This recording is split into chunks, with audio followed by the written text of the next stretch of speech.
first. You are an assistant solicitor general, Yes. but you're also volunteer for the prison. Yes. How did this happen? Well, many years back, I was detailed to the Senate, and I was asked to review the budget of the Department of Justice. So what intrigued me was I saw in its budget some funding for a school inside prison. So I told myself I should pay that school a visit. And what I saw was something that I liked. Because there are about 35,000 prisoners all over the country in various prisons here and in the provinces. And 22,000 of those prisoners are in Muntinlupa, in the new Bilibid prison. Yeah. I didn't realize it was that big, the population. Wow. But the surprising thing there is that of the 22,000, some 2,000 of them attend school while serving their prison terms. But they do it at various levels. Some go to grade school, high school, college, and some take vocational courses. And it's possible because many prisoners come in or are convicted and come into prison without any schooling. It's possible that someone comes in with no schooling at all and will come out as a college graduate. Wow, and this is free. It's a free program available to any inmate. They have to take a qualifying exam. Okay. Now, which institutions are the ones that are helping the prisons with this training educational program? I mean, is it a total government initiative, or do you have private sector involvement? Who's involved here? Yeah, of course, the Bureau of Corrections and the Department of Justice are there as the principal agencies involved in that. The Department of Education and CHED is also there. But there are partner schools. In particular, the one I looked into, the college, it is in partnership with the University of Perpetual Help. Wow, okay. And they grant a business management or business administration degree. And the reason for this is because experience has taught them that many prisoners, upon their release, have a hard time looking for jobs. So they're teaching the prisoners how to put up small businesses of their own. Of course, and it's also good that in their spare time, which they have a lot of, that they do it, they apply themselves productively, rather than doing, I don't know, silly things like tattooing themselves or something. Yes. Now, how come this thing, is this program limited only to the new Bilibid prisons, or is it like all over in penal facilities all over the country you have the same thing going on? My understanding is that there are other schools all over, but this is the one most organized and structured, the one in the new Bilibid prison, in particular in the medium security camp, which is Camp Sampaguita. Now, okay, let's describe, because most people have heard the NBP, it's hard to say NBP, but people don't know really what it looks like, what it's composed of. So, can you give us a description of the NBP? What is it? Because you mentioned a medium security prison. Is there a maximum security prison? Is there a minimum security prison? Yes. How does it work? The the new Bilibid prison is in Muntinlupa. I think there are about it used to occupy about 300 hectares. Wow. In Muntinlupa. And it has 3 camps, maximum security, where prisoners serving sentences of 20 years and above are placed. Okay. And medium security, where those serving below 20 years up to 3 years are placed. And minimum security, where which is occupied by those who are about to be released. Okay, and you mentioned 22,000 inmates at present. In the new Bilibid prison. Was it designed for this, or is it like No. Is this too many? Too much, actually. Okay. While the land area is big, the physical facilities, the buildings are, my understanding is mostly built during the American times. How would you describe conditions in the facility? Would it be adequate, or I mean, obviously in terms of space, it's inadequate. It's overcrowded, but government is trying to do everything that it could. there are moves for its transfer Yes. to another place, Tanay in particular, but this has not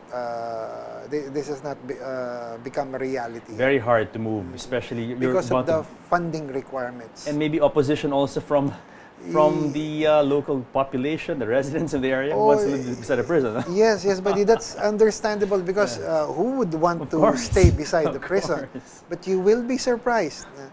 Almost bordering the New Bilibid prison is this posh village, Ayala Alabang. And I once asked the prison officials, were there no instances in the past where those who escaped from prison went into Ayala Alabang? And then they told me the first thing that a prisoner who escapes thinks of is to get as far away from the place as possible. So not go to Ayala Alabang. True. Makes sense after all. Makes sense. Now, okay, let's talk about this project you have with the German club. Can you describe the mechanics? I understand it's a football game, Yes. and it's going to be a team from the prison system against a team from the German club. How does this work, and how did this start? First started. How did this begin? Okay. Inside medium security, there is a college there. 20 years to 3 years minimum. Below 20 years. Below 20 years, up to 3 years. Right. Yes.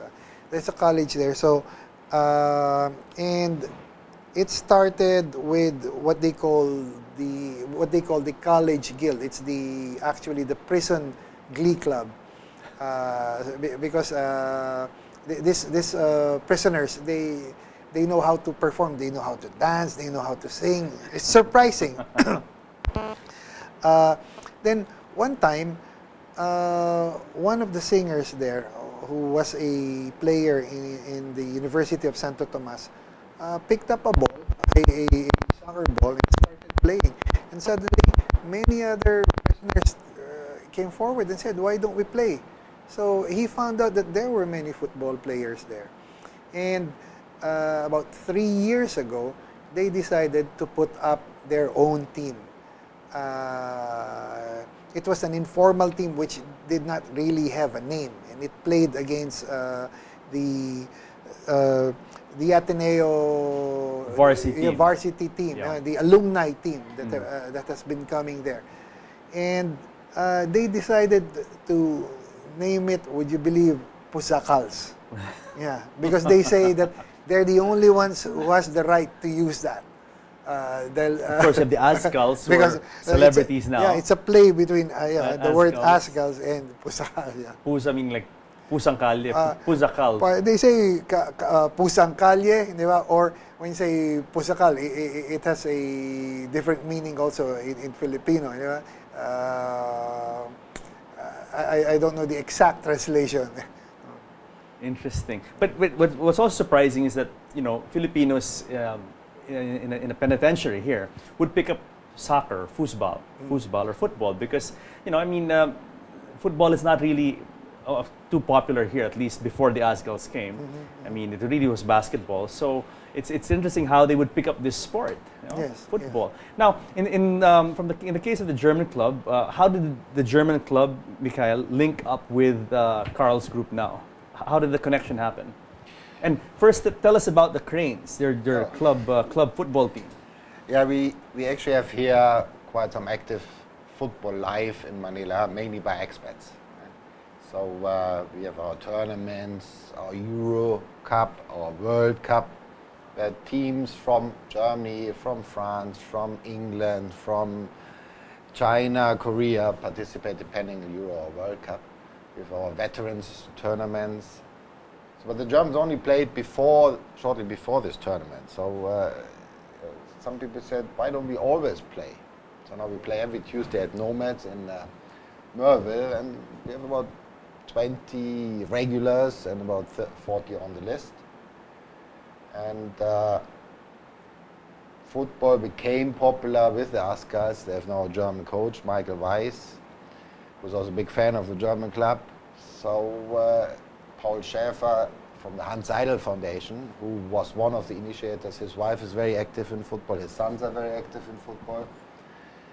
So the German embassy, which is the second sponsor of the idea, also has some football players, and so it all got together when we were at the Billy Bit last June, and we were quite impressed. And, I mean, football is easy. You need a foot and a ball. Usually you have and a big foot, field. Right? For basketball, you need a basket and a ball. So that's why I'm not surprised when you say, Carl, that somebody picked up a ball. You can play football here in the studio anywhere, right? Whereas a basketball, you need a basket. It's difficult. I mean, for a goal, all you need is 2 markers, and that's it. So very simple. But yeah.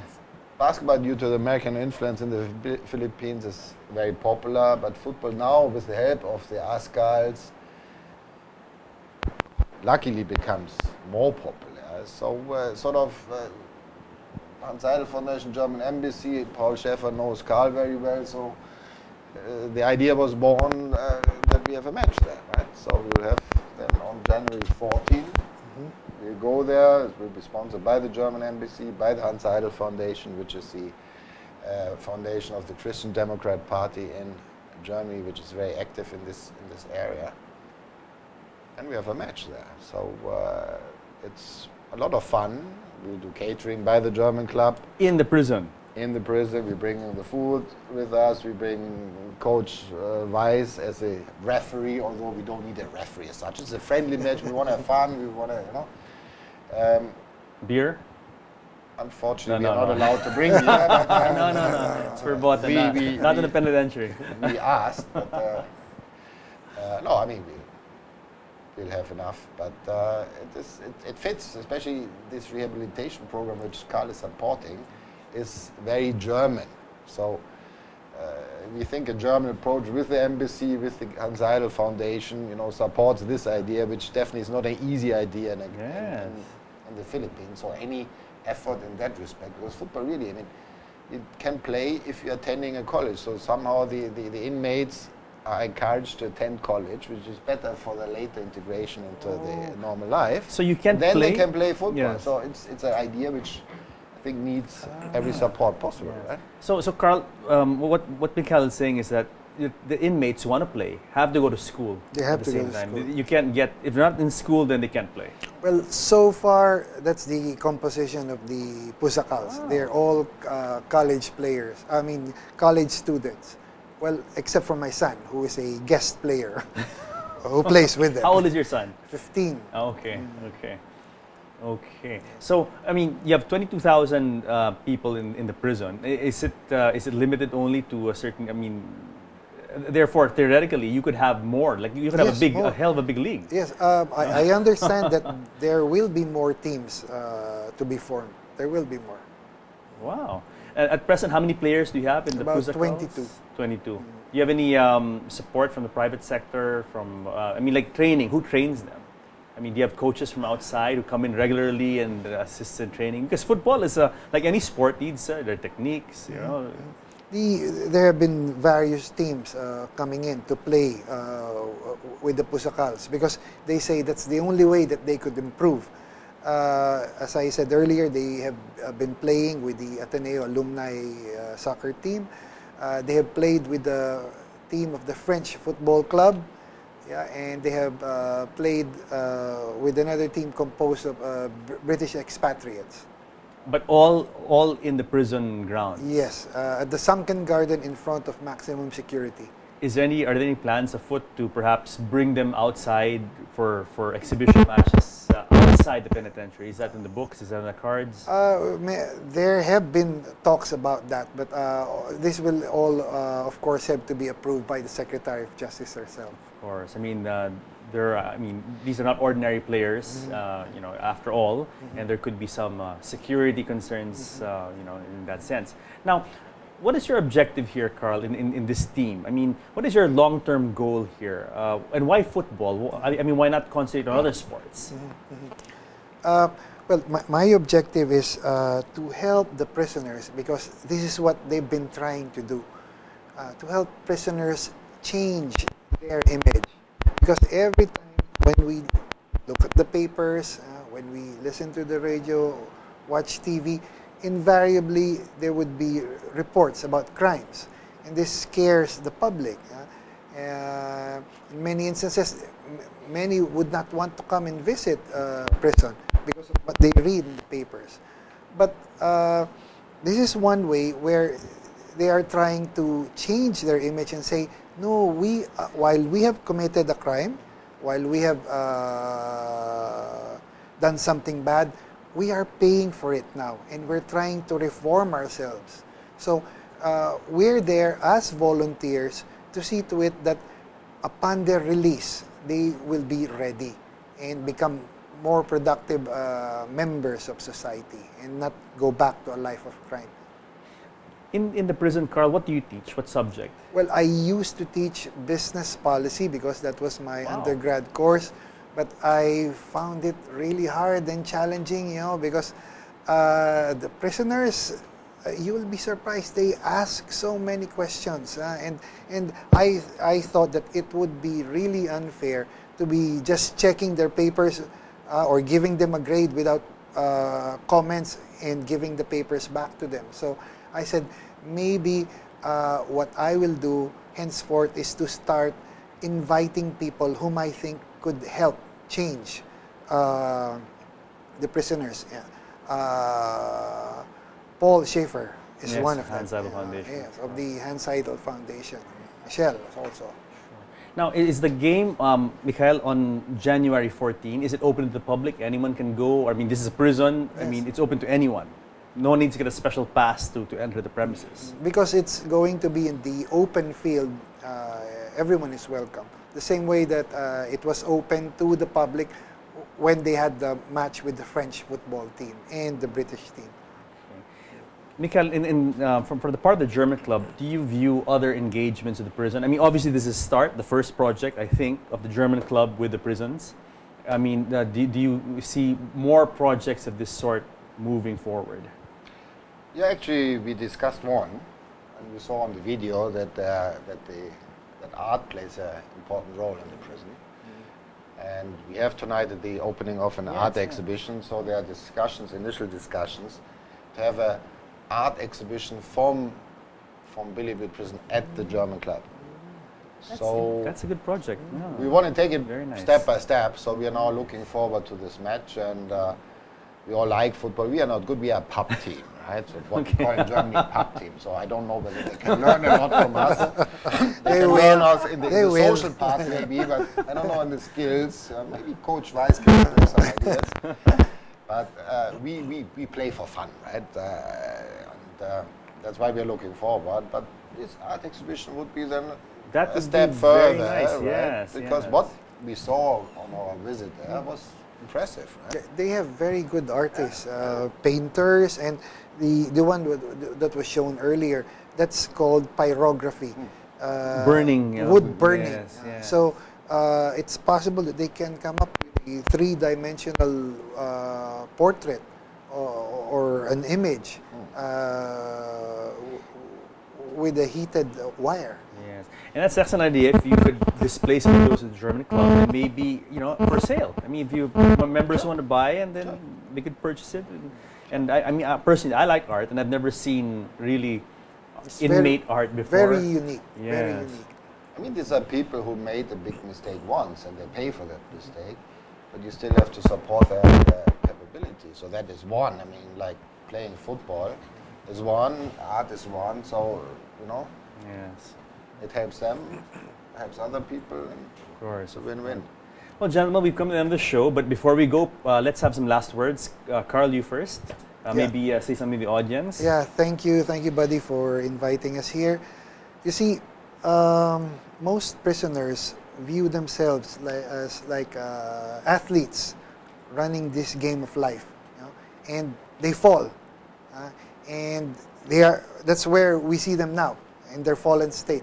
But the important thing is their ability to stand up and run and finish the race of life. But they can only do this when people will be there, when society and friends will be there to help them up and continue the race. Thank you, Carl.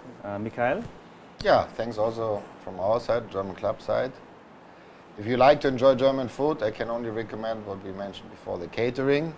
Just call the German club at 817-3552, or you go on our website, which is quite popular. Alternatively, Oktoberfest 2012 will be from October 18 to 21 at the Sofitel Philippine Plaza with the German Bavarian band from near Munich, German food, Bavarian food, pretty authentic, like the one in Munich. So that is also open to the public. Just buy the tickets from the German club and you can enjoy similar food than in the German club. Okay. Anyway, thank you, gentlemen, and more power to your efforts. And I look forward to your game on January 14 at the new Bilibid prisons in the open area, you said. Yes. Okay. In front of the maximum in front of the security. maximum security area. Thank you. Thank you so much. Great, thanks. So guys, I hope you enjoyed listening to our show now and watching our show now about Philippine-German friendship and learning more about the very interesting project happening between the German club and the new Bilibid prisons. So join us again next week here in the show where we talk about what matters to you because you matter the most. See you next week.